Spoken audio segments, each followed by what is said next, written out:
자, 우리나라 반도체 산업에 정말 어마어마한 소식이 나왔습니다. 무려 1조 원짜리 승부수를 던졌는데요.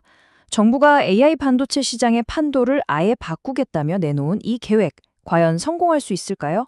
오늘 그 핵심을 제대로 한번 파헤쳐 보겠습니다. 네, 바로 이 숫자입니다. 1조 원. 와, 정말 입이 떡 벌어지는 금액이죠. 앞으로 5년에 걸쳐서 투입될 돈인데요. 이게 단순히 연구 개발비 좀 보태주는 수준이 아니라 우리나라 AI 반도체 생태계 전체를 뒤바꾸려는 아주 거대한 계획의 시작입니다. 그럼 이 엄청난 돈이 과연 어디로 흘러가는지 그 흐름을 한번 따라가 보시죠. 아니, 근데 가장 근본적인 질문이 생기죠. 왜 지금일까요? 그리고 많고 많은 분야 중에 왜 하필 AI 반도체에 이렇게까지 돈을 쏟아붓는 걸까요? 이 막대한 투자의 배경에는 우리가 절대로 놓치지 말아야 할 아주 큰 그림이 숨어 있습니다. 정부가 진짜 노리는 건 바로 이겁니다. K-온디바이스 AI. 말이 좀 어려운데요. 쉽게만 해서 데이터를 더 멀리 있는 서버로 보낼 필요 없이 그냥 내 스마트폰이나 자동차 같은 기기 안에서 AI가 바로바로 돌아가는 기술이에요. 이 시장은 먼저 꽉 잡는 것. 이게 바로 이번 계획의 최종 목표인 거죠. 근데 여기서 진짜 중요한 게 뭐냐면요. 이게 그냥 돈만 뿌리는 사업이 아니라는 겁니다. 정부는 K-AI 얼라이언스라는 이름으로 말 그대로 드림팀을 꾸리려고 해요. 반도체 설계부터 생산, 그리고 이걸 사용할 최종 제품까지 아예 처음부터 한 팀으로 묶어버리겠다는 거죠. 저는 이 구조가 정말 재밌다고 생각해요. 보통 칩을 설계하는 회사, 즉 패블리스랑 이걸 만드는 공장인 파운드리가 따로 움직이기 쉽거든요. 근데 이걸 최종 제품을 만드는 대기업하고 처음부터 한 팀으로 딱 묶어버린 거예요. 아이디어를 내는 순간부터 이게 실제 자동차나 가전제품에 들어갈 때까지 중간에 막히는 거 없이 그냥 고속도로를 뻥 뚫어주겠다는 겁니다. 자, 이 표를 보시면 아, 이런 그림이구나 하고 감이 확 오실 겁니다. 예를 들어서 자동차 분야 한번 보세요. 현대차가 떡하니 참여해서 자율주행에 쓸 AI 칩을 우리 기술로 만들겠다고 하죠. 이건 그냥 기술 개발만 하는 게 아니라 처음부터 이거 사줄 사람을 정해놓고 시작한다는 뜻이에요. LG전자나 두산 로보틱스도 마찬가지고요. 이게 바로 이 얼라이언스가 가진 가장 강력한 힘입니다. 자, 그렇다면 이 거대한 판의 주인공, 그러니까 진짜 수혜를 받을 기업들은 과연 어디일까요? 이 생태계의 각 자리에서 핵심적인 역할을 맡게 될 시장에 지금 주목하고 있는 기업들을 하나씩 만나보시죠. 가장 먼저 떠오르는 곳, 바로 제주 반도체입니다. 온디바이스 AI는 스마트폰처럼 작은 기기 안에서 돌아가야 되잖아요. 그러니까 배터리를 적게 쓰고 열도 덜 나야 돼요. 한마디로 저전력이 생명이라는 거죠. 제주 반도체는 바로 이 저전력 메모리 분야의 전문가입니다. AI 칩이라는 심장이 아주 효율적으로 뛸 수 있게 해주는 정말 핵심적인 역할을 하는 거죠. 다음은 가온칩스입니다.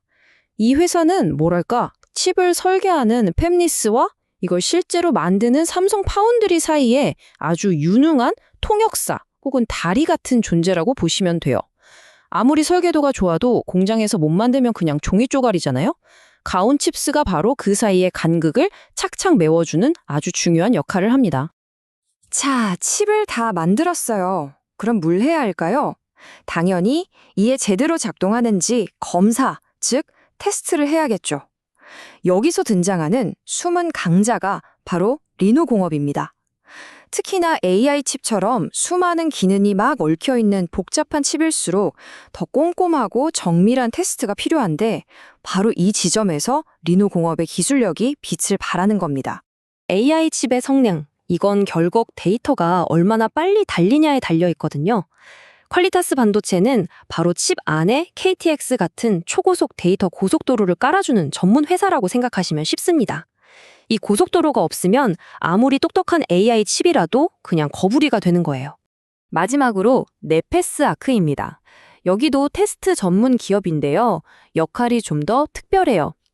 AI 칩처럼 하나의 칩 안에 정말 수많은 기능이 들어가 있어서 테스트가 훨씬 더 복잡하거든요. 네페스 아크는 바로 이 복잡한 AI 칩의 최종 성능을 보증하는 말하자면 마지막 문지기 같은 역할을 하는 셈입니다. 자, 이렇게 쭉 들어보니까 와, 이거 진짜 대박이겠다. 당장 투자해야겠다. 이런 생각 드시죠? 근데 잠깐만요. 항상 정부 정책 발표 뒤에는 우리가 조심해야 할 함정이 숨어 있습니다. 이제 한 걸음만 뒤로 물러서서 우리가 냉철하게 따져봐야 할 것들을 한번 짚어보겠습니다. 우리가 제일 쉽게 빠지는 함정이 바로 이거예요. 정부 정책 발표 나왔다. 관련주 무조건 오른다. 하는 이런 공식이죠. 하지만 현실은 절대 그렇게 호락호락하지 않습니다. 진짜 수혜를 받는 기업, 즉 옥을 가려내기 위한 꼼꼼한 분석이 그 어느 때보다 중요합니다. 그래서 진짜 옥을 가려내려면 최소한 이 4가지 질문에는 네라고 답할 수 있어야 합니다. 첫째, 정말 정부 사업에 이름이 떡하니 올라가 있는가? 둘째, 현대차 같은 대기업이랑 진짜로 계약한 게 있는가? 셋째, 다른 회사는 따라하기 힘든 우리 회사만의 독보적인 기술이 있는가? 그리고 마지막으로 금리 같은 시장 전체의 큰 흐름은 괜찮은가? 이 질문들에 대한 답을 꼭 찾아야 합니다. 자, 이제 마지막으로 퍼즐의 가장 큰 조각을 맞춰볼 시간입니다. 도대체 온디바이스 AI, 이게 뭐길래 정부와 대기업들이 이렇게까지 사활을 거는 걸까요? 이 기술의 진짜 의미를 알아야 이번 계획의 가치를 제대로 볼 수 있습니다. 온디바이스 AI? 말이 좀 어렵지? 사실 간단해요. 여러분이 스마트폰으로 사진 찍어서 인물 사진 모드로 바꾸잖아요. 그럴 때 예전에는 그 데이터를 저 멀리 서버로 보냈다가 결과를 받았는데 이제는 그냥 내 폰 안에서 AI가 바로 처리해버리는 거예요. 데이터가 내 폰 밖으로 아예 안 나가니까 보안에 당연히 강하고요. 인터넷 연결 없이도 바로 작동하니까 속도는 말할 것도 없이 빠르죠. 정부 발표에 나온 이 한 문장이 사실 모든 걸 요약해줍니다.